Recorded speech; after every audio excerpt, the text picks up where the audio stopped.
परंतु या दरम्यान जरांगे पाटलांची मुख्य भूमिका आणि मराठा समाजाची मुख्य भूमिका नेमकी काय असणार आहे? हे सरकार स्थापन झालं तर आता निवडणूक झाली गेली, विषय संपला. ते मराठ्यांनी पटापट डोक्यातून काढून टाकायचं. कोण पडला काय निवडून आला काय, सुतक पाडल्यासारखं वागायचं नाही. आपल्याला काय सुतक आहे, कोणी पडला काय निवडून. आता त्यांचा विषय संपला. तुम्ही त्यांना मोठं केलं. कोणी आमदार झाला, कोणी मंत्री होईल, कोणी काय व्हायचं तर होईल, ज्याला त्याला मिळालं. आता तुमचं काय, तुमच्या लेकराचं काय, तुमच्या जातीच्या अस्तित्वाचं काय, तुमच्या लेकराच्या भविष्याचं काय. आता आरक्षणाचं बघायचं. सगळ्या मराठ्यांना पत्रकारांच्या माध्यमातून जाहीरपणे सांगतो, तुम्हाला हात जोडतो, आता तुमच्या लेकराचं बघा. आता लढाई स्वतःच्या लेकरासाठी, कारण त्याला उद्या ऍडमिशन घ्यायचंय, त्याला नोकर भरत्या निघणार आहेत, तिथं प्रमाणपत्र पाहिजे, त्याला आरक्षणाची गरज आहे.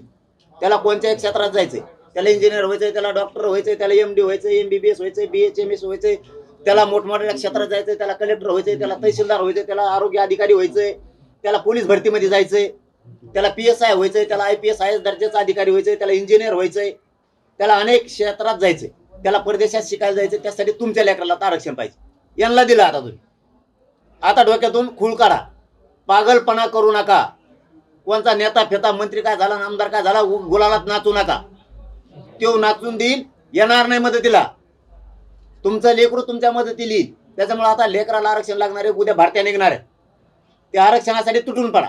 पक्षातले ज्याला ज्याला मतदान केलंय त्यालाही सांगा, आमचा मुद्द्याला भांडती दवर मागणीला तुला मतदान केलंय.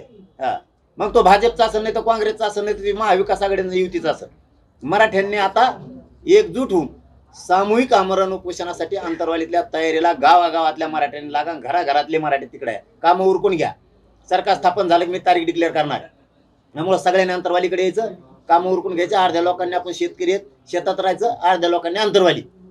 काय होत नाही, 10-15 दिवस काम बुडालेली. सगळेच आमरण उपोषणाला बसू.